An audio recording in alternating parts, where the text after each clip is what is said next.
Hello everyone, and welcome to this very special edition of Through Conversations podcast. I am joined for a third time in this show by Professor Noam Chomsky. He does not need any introduction, and he's a previous guest in this show, so our listeners are very excited about this conversation, and so am I. So, Professor, thank you again for joining me. Very pleased to be with you. I'm very excited and very grateful with you because this conversation comes at a time where there's a lot of moving parts in our society, and your voice has always been one that can steer us into a more thoughtful conversation and more engaged discussion into how to improve our society. Our listeners were very interested in hearing your thoughts on the upcoming 2024 presidential election, Professor Chomsky, which may be one of the most pivotal moments in our history, not for our country, but perhaps for the entire globe. What are your thoughts in the upcoming presidential election, and what do you think are the key issues that will shape this election? There are two key issues that shape everything, including the election. One is, are we going to destroy organized human life on Earth? There are two ways in which we are now racing to do that. One is the increasing threat of nuclear war, both in Europe and in Asia.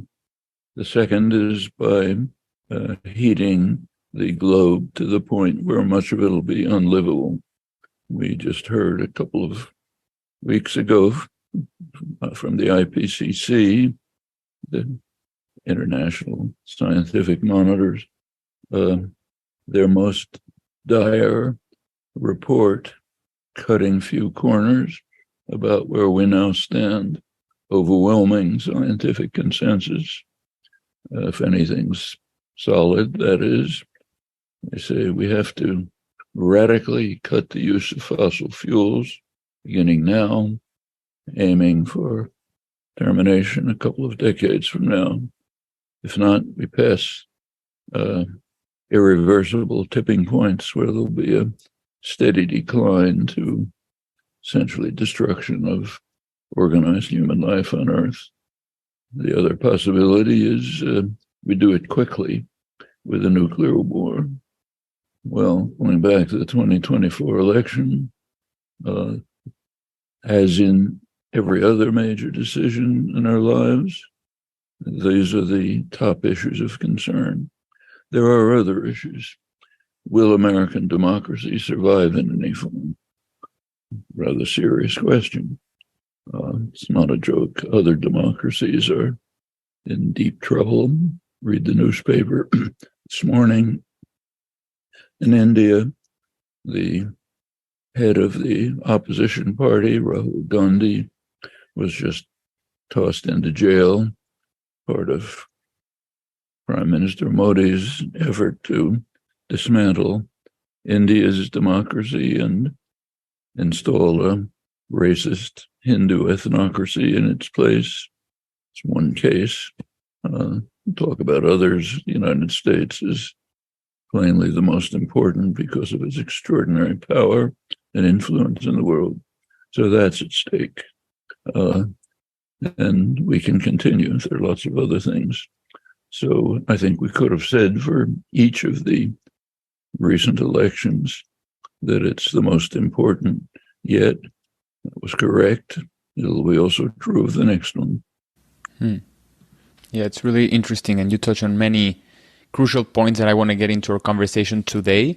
And in terms of electing someone, there's a lot of names that are coming around more in the angle of the Republican Party, which are Nikki Haley, Vivek Ramaswamy, and Donald Trump, and some that are potentially running, which are DeSantis and Mike Pompeo.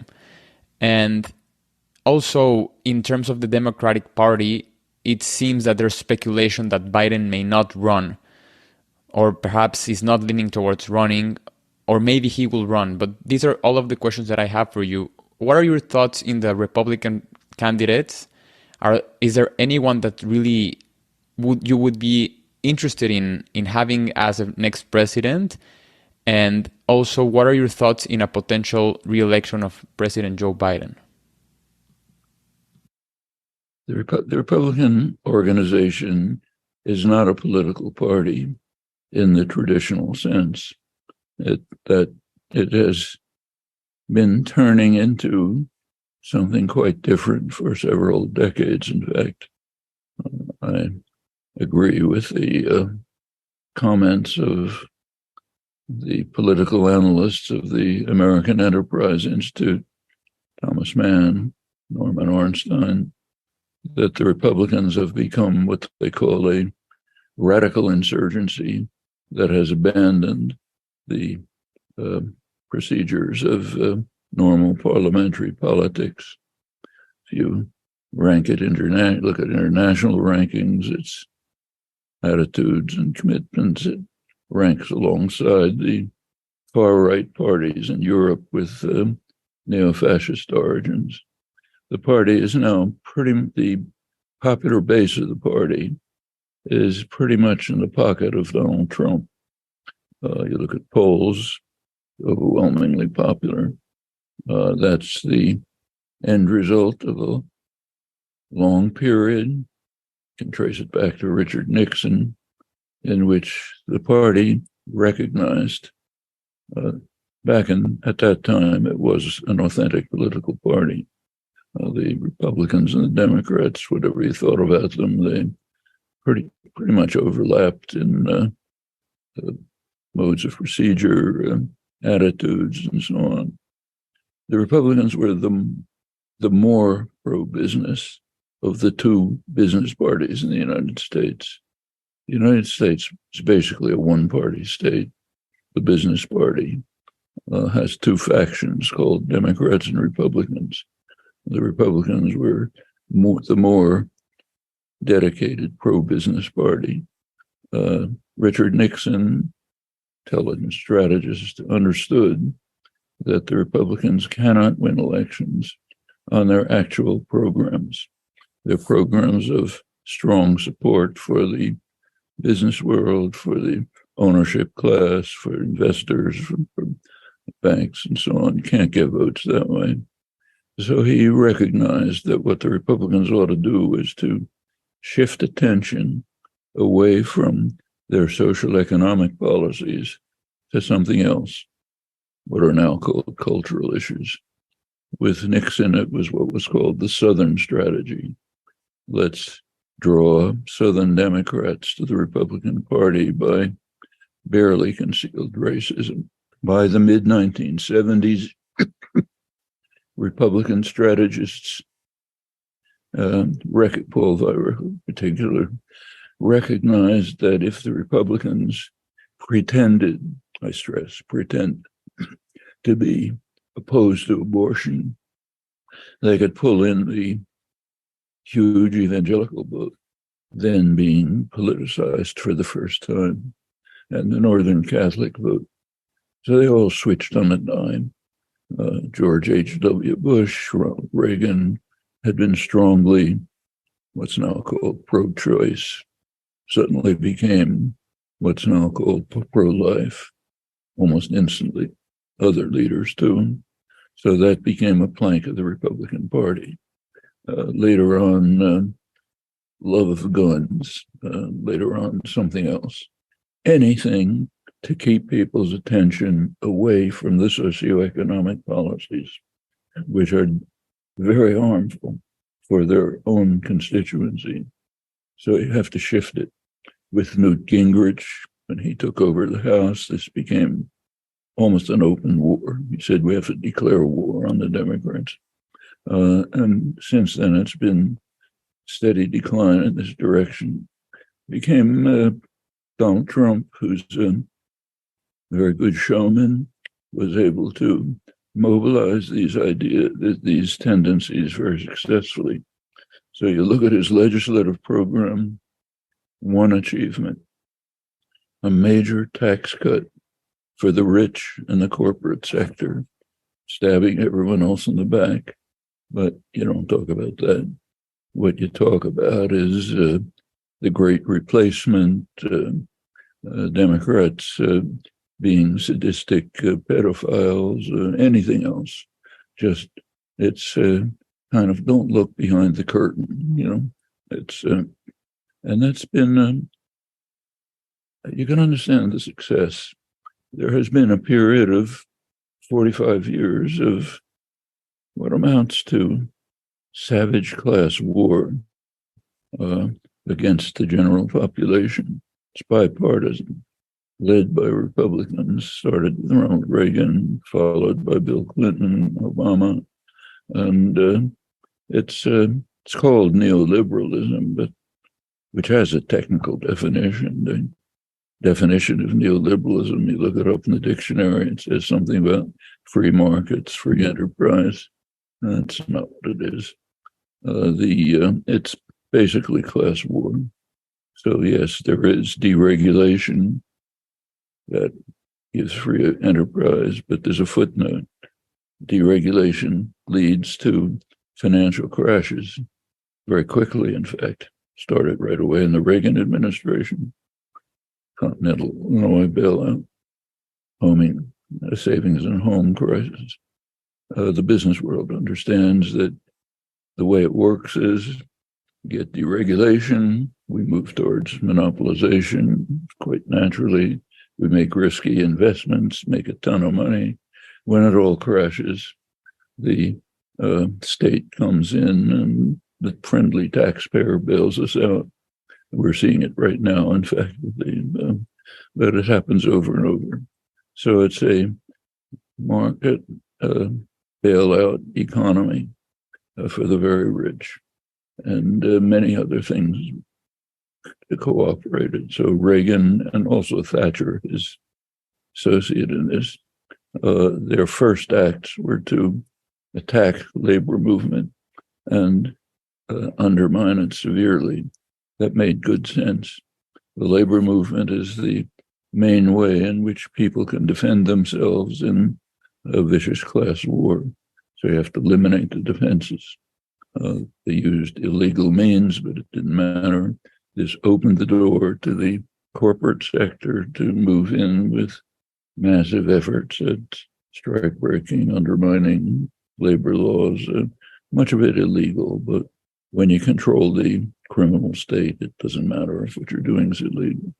And many other things like this. I'll go through the details. Like, for example, real wages for male workers are basically 1979. Productivity's increased, goes to very few hands. We even have measures of it. The Rand Corporation, super respectable, did a study of what they call politely the transfer of wealth from the working class and the middle class, lower 90% of the population, transfer of wealth from them to the top 1%.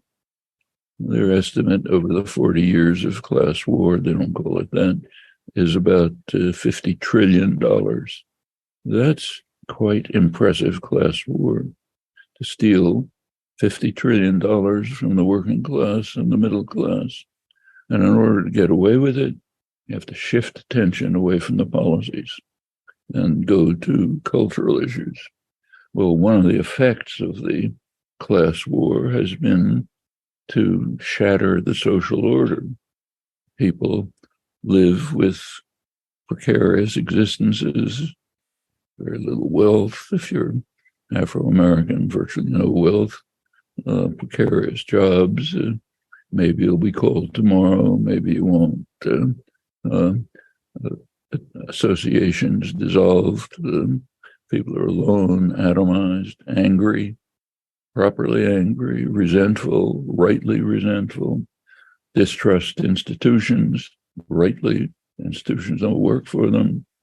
Very fertile terrain for demagogues. You get an accomplished megalomaniac narcissist like Donald Trump, who's a good showman. He can mobilize people on this basis. And from their point of view, it's understandable.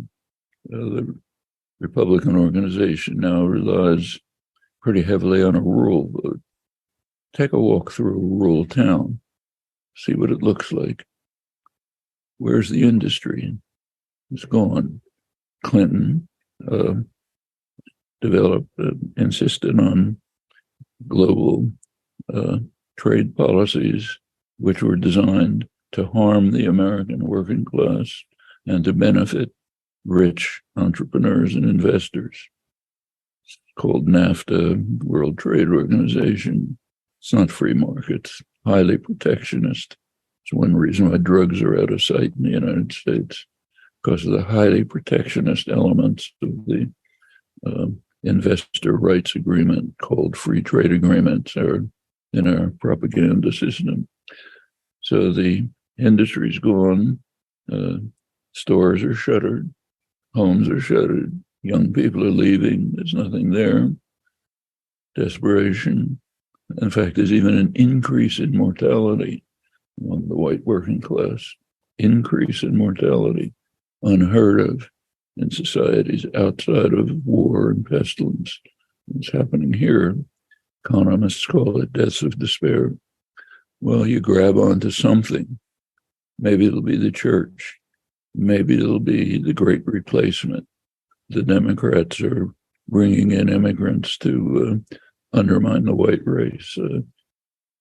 Almost half of Republicans believe that the Democratic Party is run by sadistic pedophiles who are trying to groom children, one after another.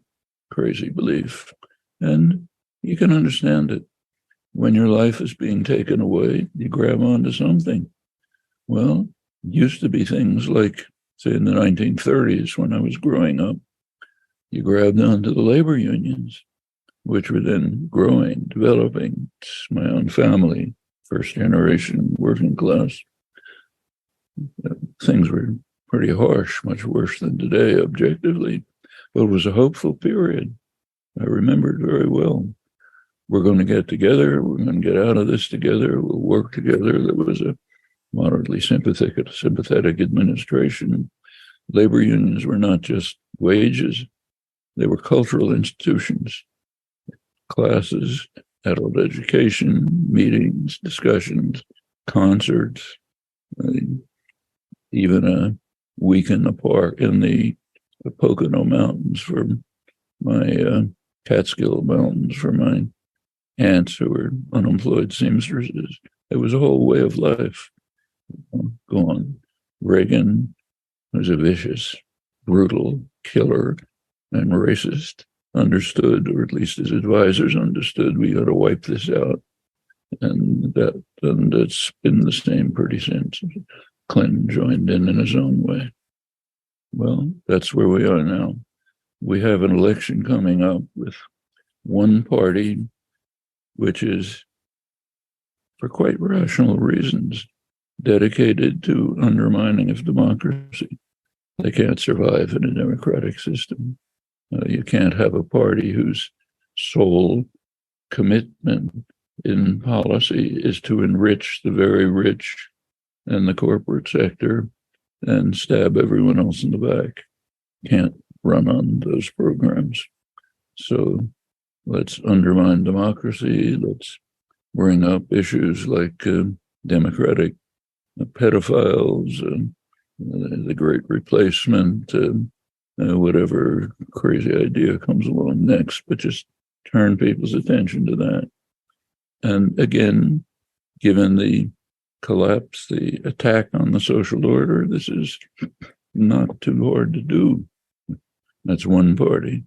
The other party is split.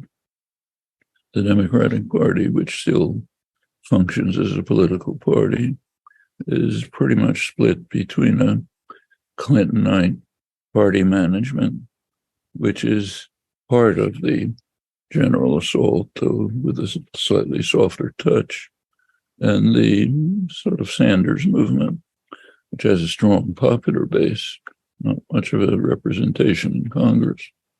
And they are, in the American system, doctrinal system, they're called radical. In fact, by international standards, they're mildly centrist. In fact, one of the editors of the London Financial Times, the major business journal, by no means a radical journal. One of them quipped, half jokingly, only half jokingly, that if Bernie Sanders was in Germany, he could be running for the conservative Christian Democrat Party. If you look at it, it's not false. Take a look at his programs: universal health care, free higher education, child care. You have that everywhere. You have it in Germany, Mexico, France, take up Brazil, look around the world.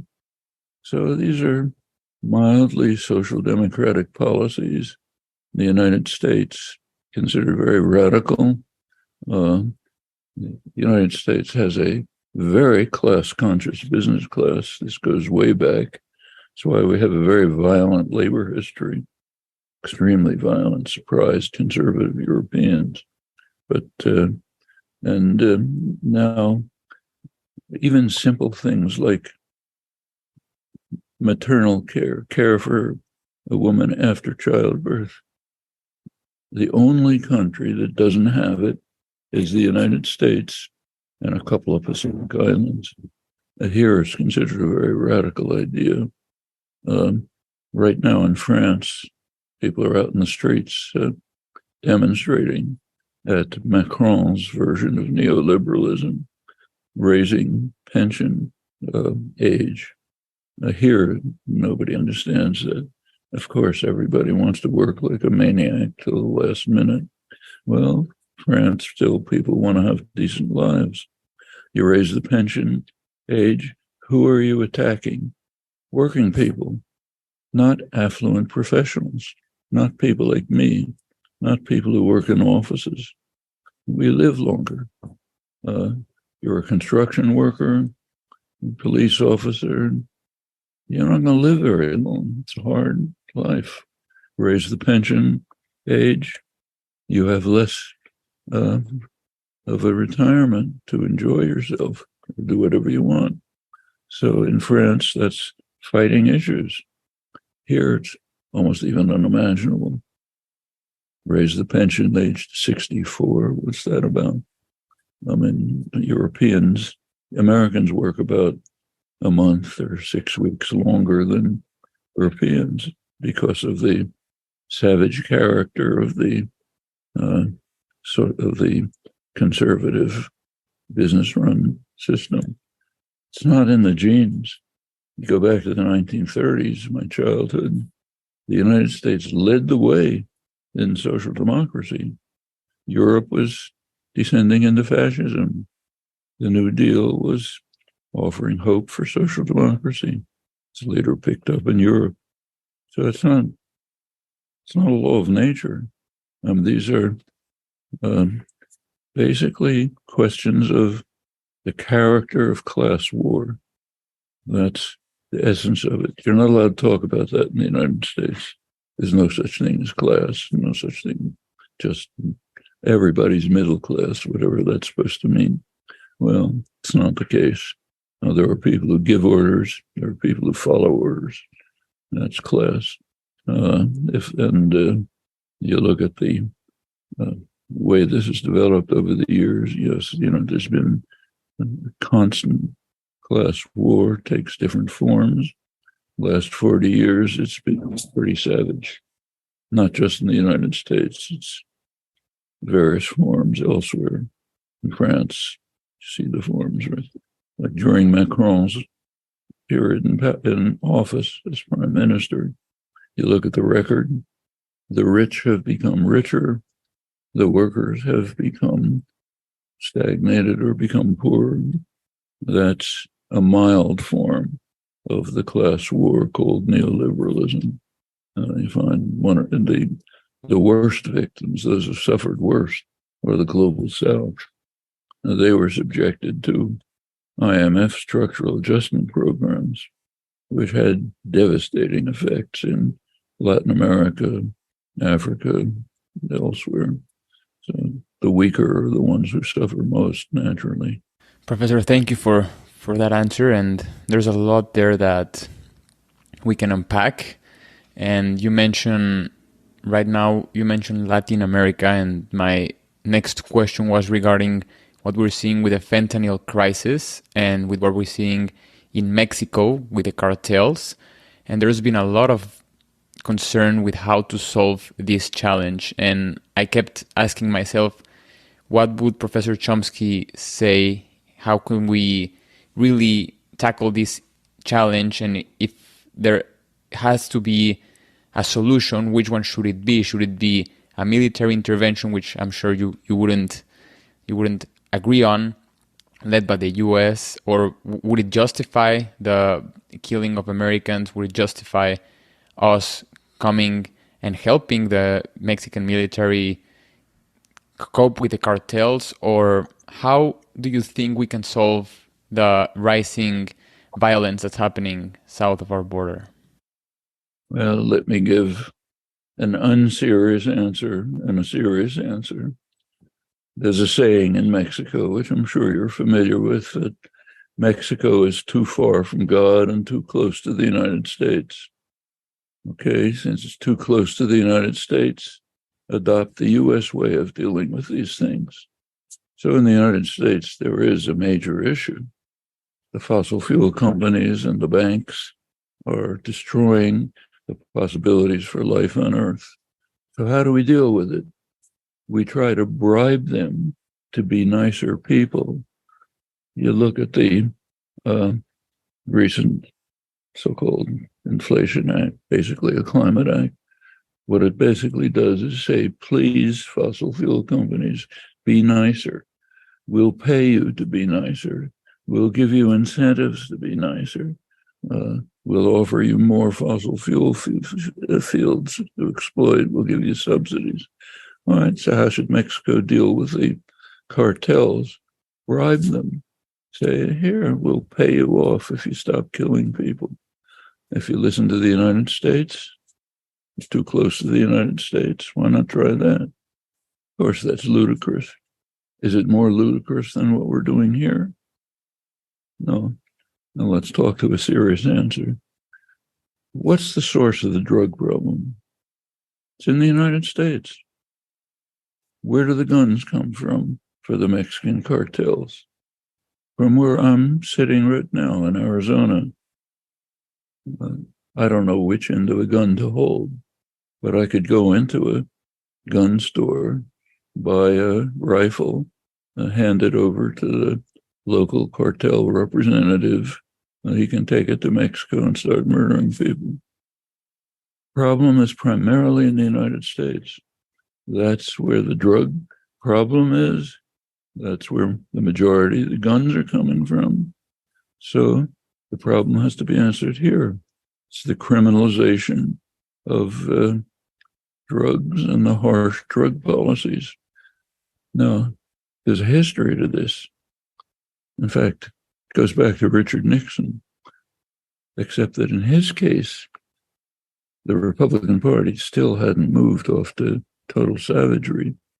So Nixon did impose kind of drug laws, but they had a rational, humane element to them.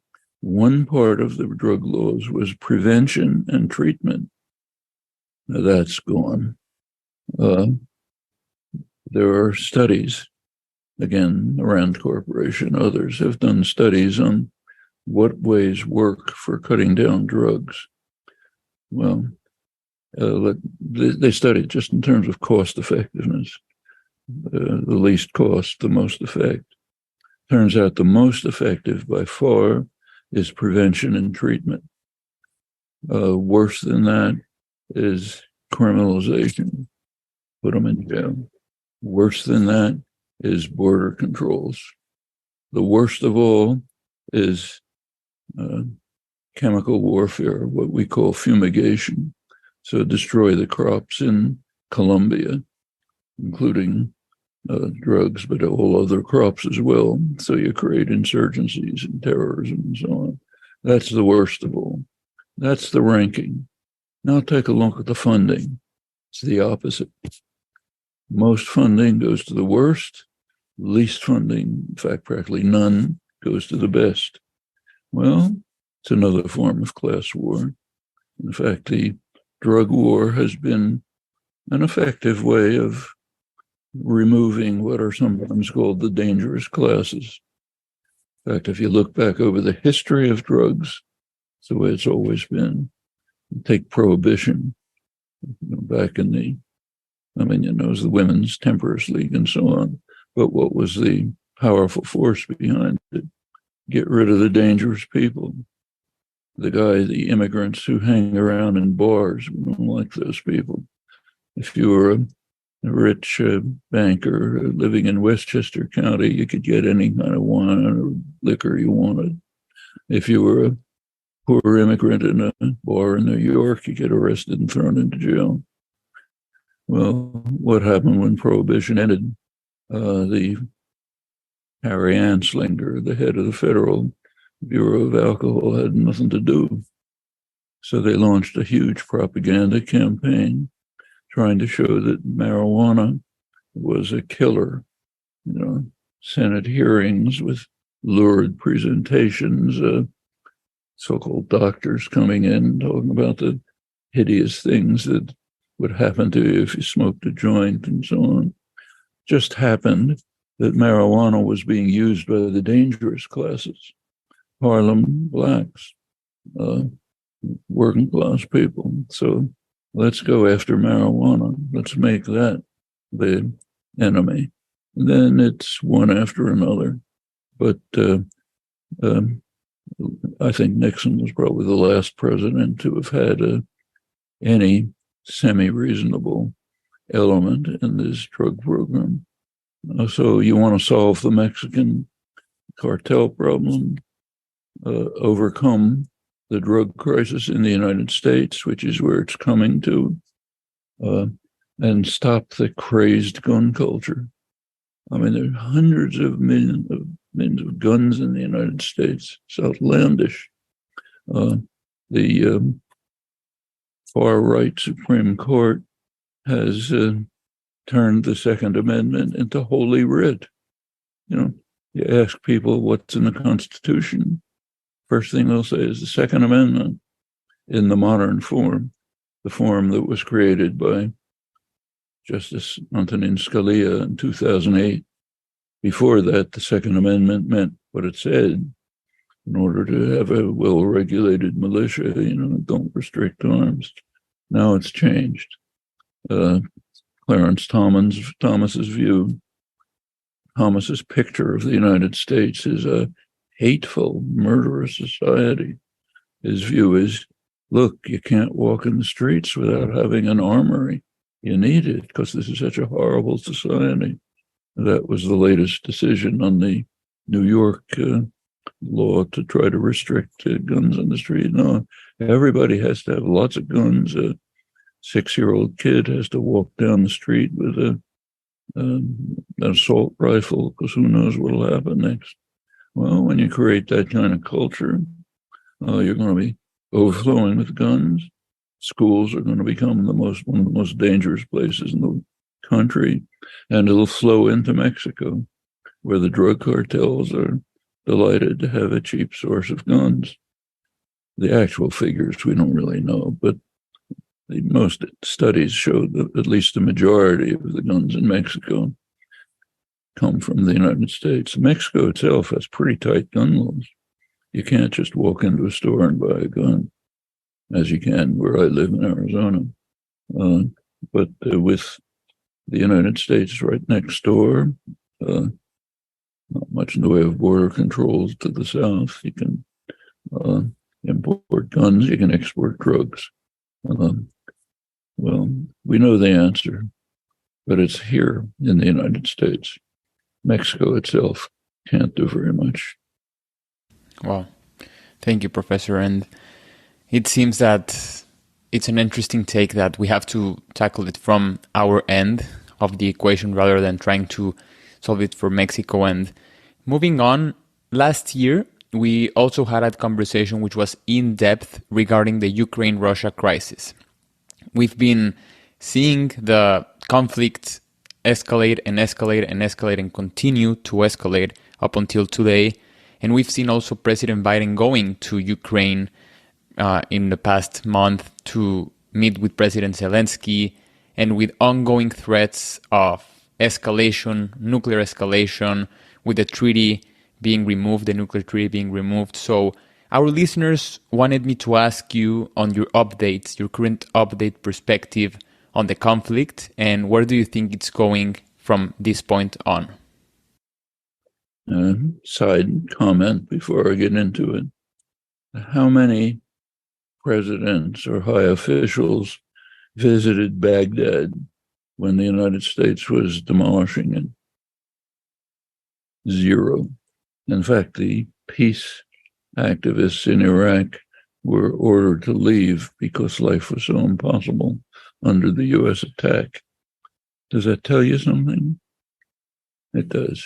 Something you're not allowed to talk about. It's called whataboutism. Okay.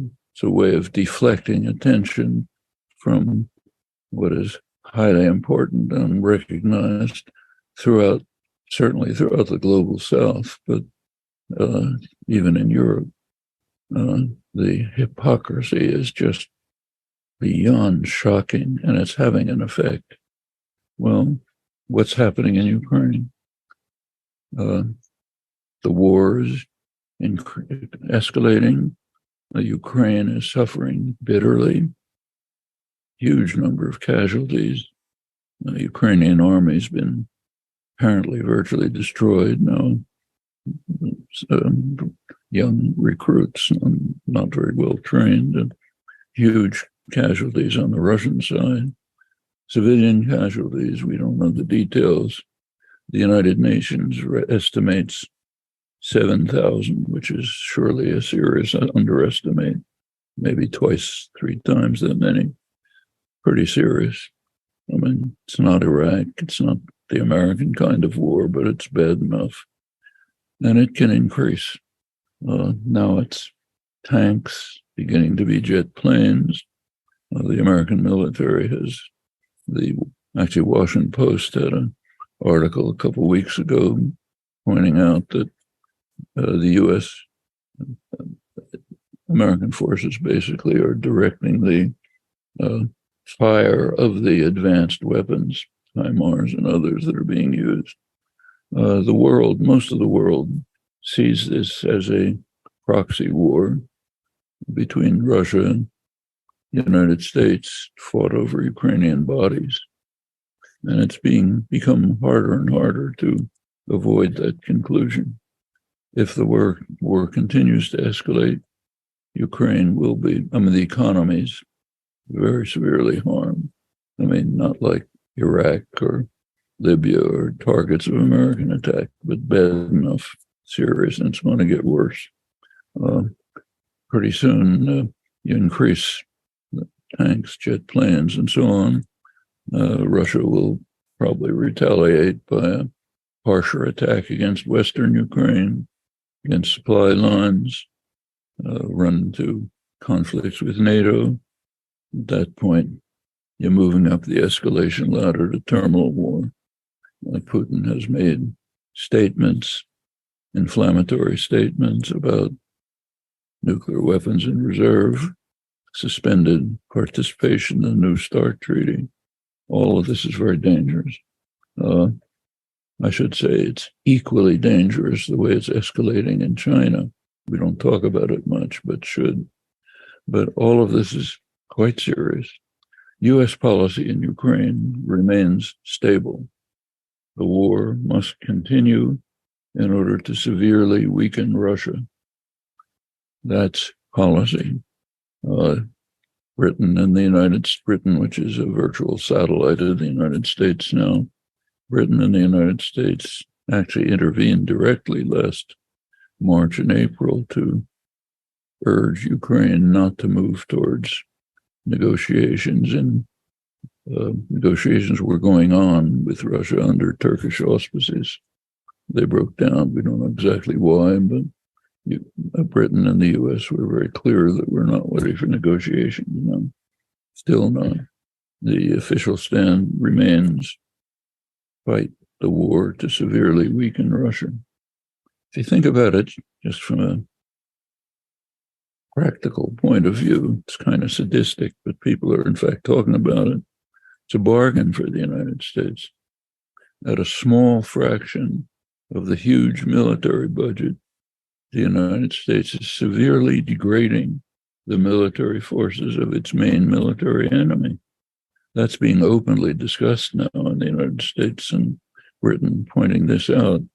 It's pretty obvious. Whether that's a factor or not, you can debate, but it's certainly a fact. The United States, in fact, you look around, almost the entire world is suffering from this. Ukraine most, but Africa, Asia, curtailment of food and fertilizer shipments having a big effect. Europe is declining, even moving towards deindustrialization because of its the breaking of its natural trade commercial relations with Russia. The whole German-based, very successful European industrial system was based on interactions with the East. Russia doesn't have much of an economy. It's about the size of Mexico, but it's very rich in resources, minerals, oil, all essential for West European industry. It's collapsing. All over the world, decline. One exception. U.S. is doing brilliantly.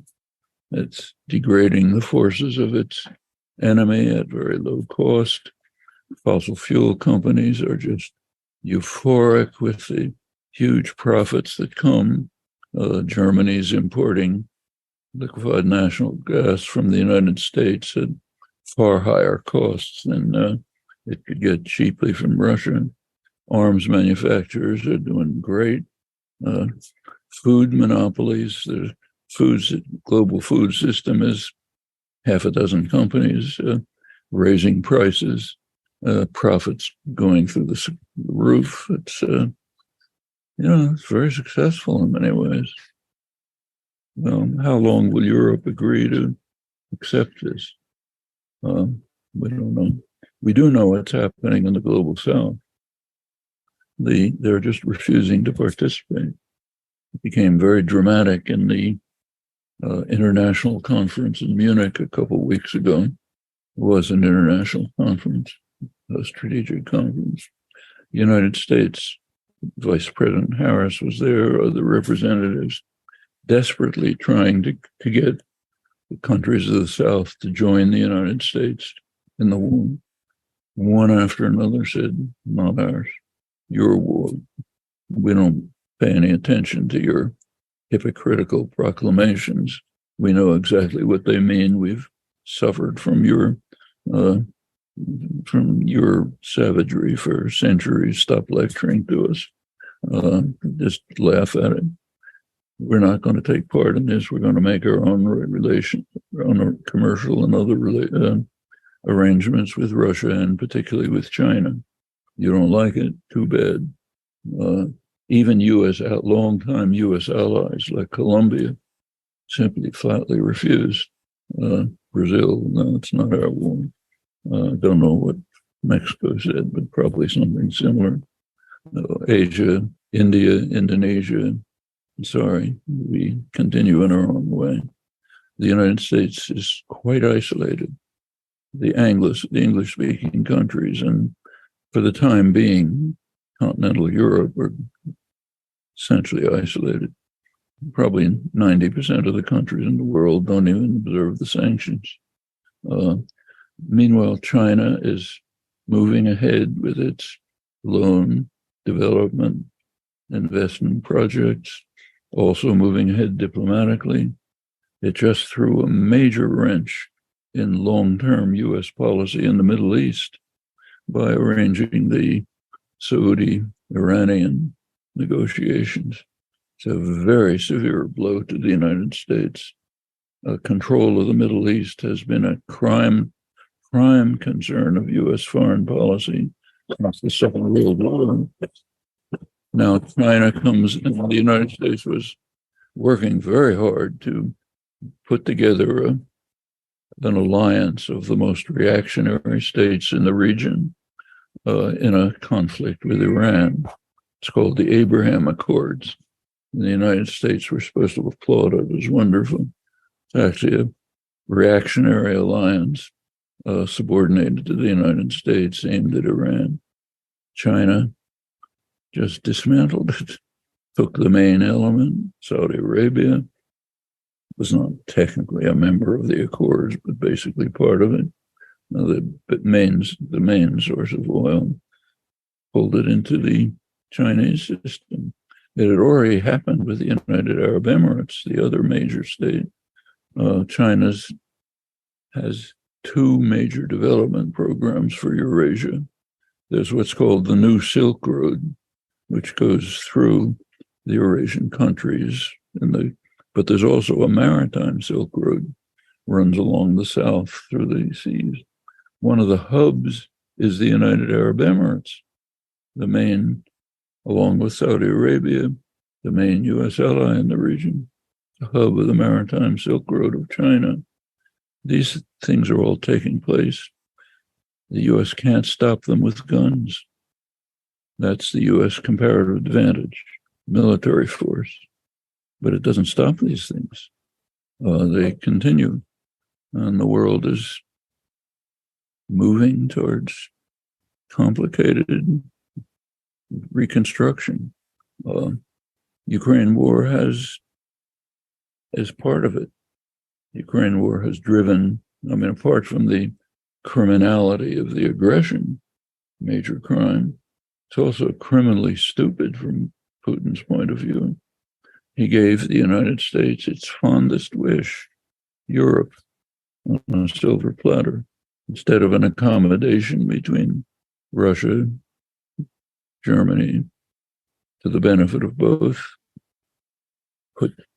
drive Europe into the hands of Washington, and Russia moves to the east. We don't have the details of the latest meeting of China and Russia a couple of days ago, but what's leaking out indicates probably that the part of it is economic policies, developing Chinese development of industrial projects in eastern Siberia and access to the rich mineral resources of eastern Siberia. That's very likely as Russia moves to the east. Europe sits in the pocket of the United States and declines. India, Indonesia, South Africa, Brazil, they're just going in their own direction, making their own arrangements. That seems the way the world is moving. And the U.S. has one overwhelmingly powerful weapon, violence, but it doesn't work very well in this situation. In fact, the U.S. moving to China, the U.S., which of course controls NATO, has now expanded NATO to the Indo-Pacific region. It's very significant. The last NATO summit meeting declared that the Pacific Ocean and the Indian Ocean are part of the North Atlantic. So NATO is now an Indo-Pacific organization. Europe is drawn into the conflict that the U.S. is escalating with China. It's both military and commercial.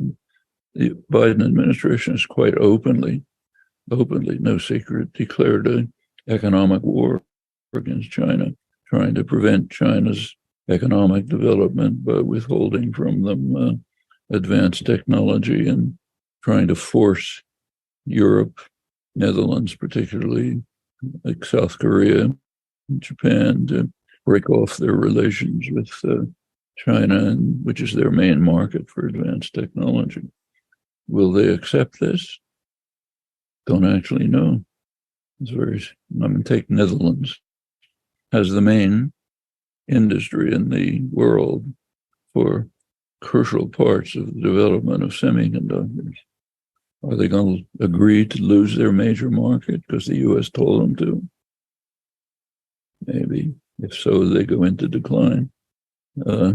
If not, the world changes. I think all of these things are right on the border. And the one top U.S. general, forgotten his name, just a couple of weeks ago, predicted that there would be a U.S.-China war within 2 years. There can't be a U.S.-China war. Both countries get destroyed. There's no such thing.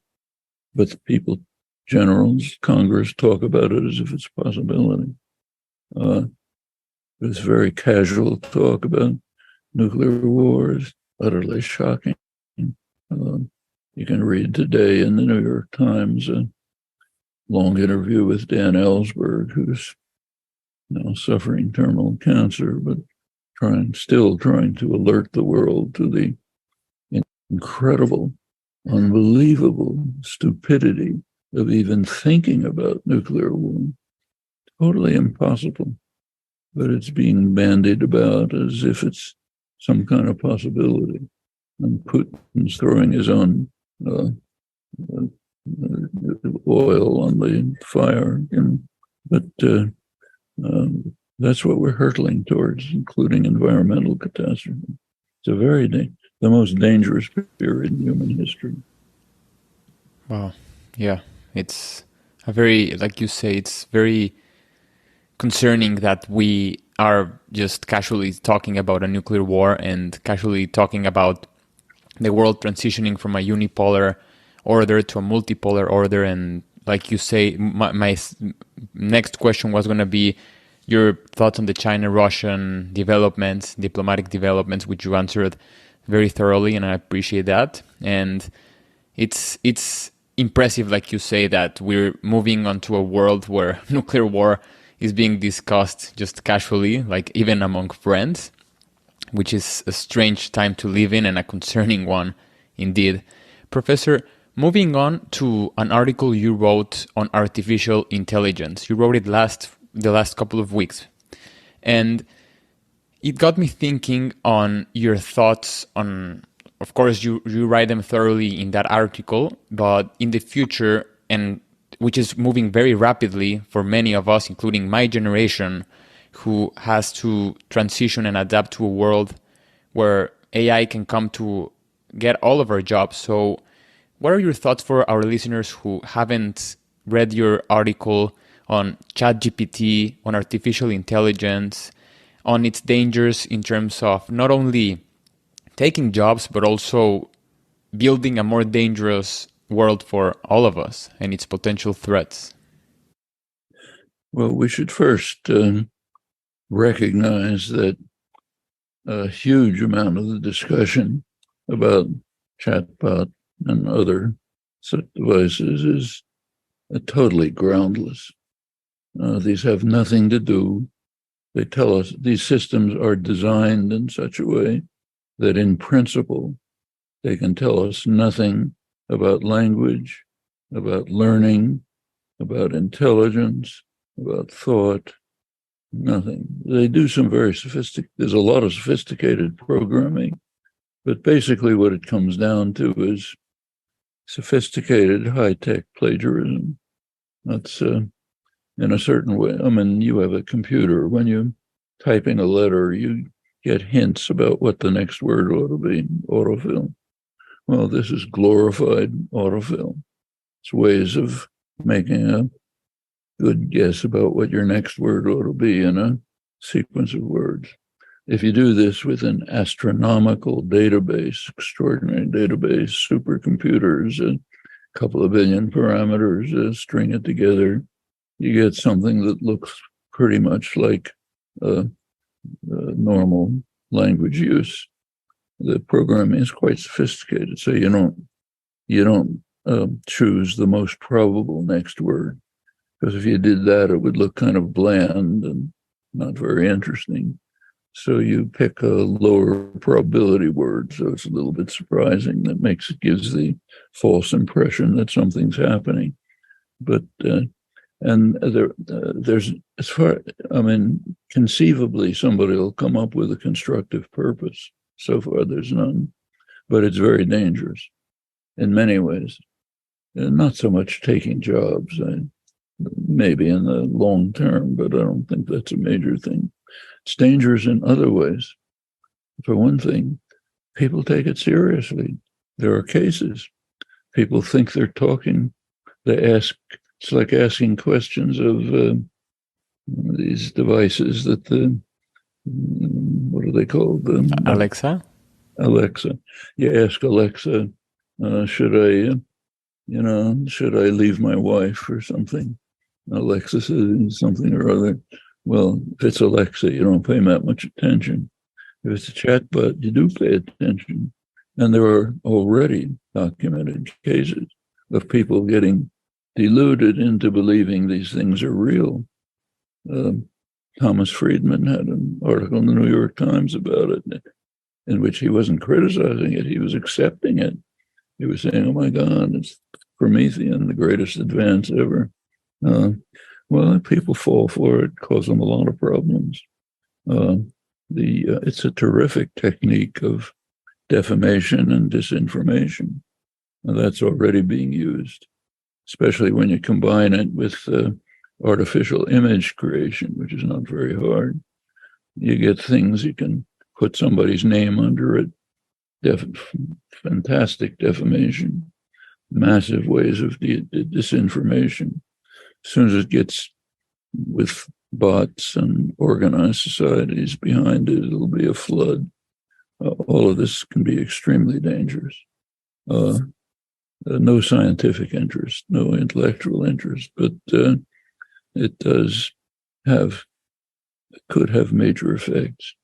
It's conceivable that it might replace some work, like maybe routine coding or something like that. But it's a very threatening, dangerous development. Professor, yeah, it's a counter argument to all of the hype that we're seeing in terms of ChatGPT and artificial intelligence. It's also a sobering thought that without checks and balances, these technologies can pose threats that we can't even imagine, with hidden disinformation and the effects of fake images constructed, and many more dangers. And it's important to have these conversations, to have them in mind. I'm beginning to be aware of the time, Professor. I know we have to wrap up soon. So my last question goes back to when you were remembering the 1930s and how you said the times there were in your childhood were of optimism, and how to build a future that we can all strive towards. And it seems that in today's conversations, in today's political climate, and in today's society, the conversations are how can we become more divided, and how can we really not be optimistic into the future, be having more of a dystopian vision. So, Professor, my last question for you is, how do you think we can reconcile our differences in the American society, in this bipartisan environment that we are on, and how can we get back to that optimist perspective, optimistic vision of the future? I think we know exactly how to do it. You go back to the Obama years, not very far. The message was hope and change. We can do it. Brought in a lot of people. A lot of the working class that's now voting for Trump was voting for Obama. Took the words seriously. The words seriously. The actions didn't coincide with the words. The actions were betray people. Tell them this is just rhetoric. You voted for me, now go home. I'll continue working for the rich and powerful. Well, what's the answer? Take it seriously and do it. Can be done. I mean, a lot of things can be done. Let's take the financial crisis, 2008. Let's be concrete. One of the things that happened was that the government virtually nationalized the auto industry, which was collapsing. The government took it over. What did they do? Bailed out. The owners put them back in their positions, maybe new faces, but the same class, and set them to redoing what they had been doing, producing more automobiles, more SUVs. There was an alternative. Hand it over to the workforce. Hand it over to the communities. Let it be run by the people and workers in Detroit, not rich bankers in New York. Have them produce things that the country needs, like mass transportation, not more SUVs. That was a possibility. Wasn't thought about because we were not organized, active, militant enough to make that an issue. Okay, let's do it. Let's make it an issue. Let's say, yes, these things are possible. That's one example. There's 1,000 more examples. Another example is take over the fossil fuel industries. In fact, you could even buy them at market prices. The government could, and it wouldn't be more than the bailouts for the financial industry. Turn them to sustainable energy, which can be done. Actually, the workforce is even interested. West Virginia, coal state, United Mine Workers has accepted a transition program. My friend and colleague, Robert Pollan, he and his group, Perry Group, have been working on this in the ground. Working class people have said, okay, we can imagine moving to a transition program away from coal towards capping the mines, developing sustainable energy, better jobs, better communities, better life. The coal baron representative, Joe Manchin, he doesn't want to hear about it. Of course, the fossil fuel industries don't want to hear about it. But these things are on the verge of possibility. And there's many more like them. You can think case after case. Well, the hope, the reason to be optimistic is there are these opportunities. Can it be achieved? Who knows? Can't tell until you try. It's like negotiations in Ukraine. Mm-hmm. You don't try, nothing will happen. You do try, maybe it'll fail, maybe it'll succeed. Same with everything else. Professor, thank you. Thank you for that answer and for this enlightening conversation. I'm sure our listeners will find it very insightful as the previous ones. And I'm looking forward to having this conversation more in the future and getting to get your insights into our world, ourselves, and how to become more optimistic and also active in building our society to the better. So, Professor, again, thank you so much for joining me. Very glad to be with you.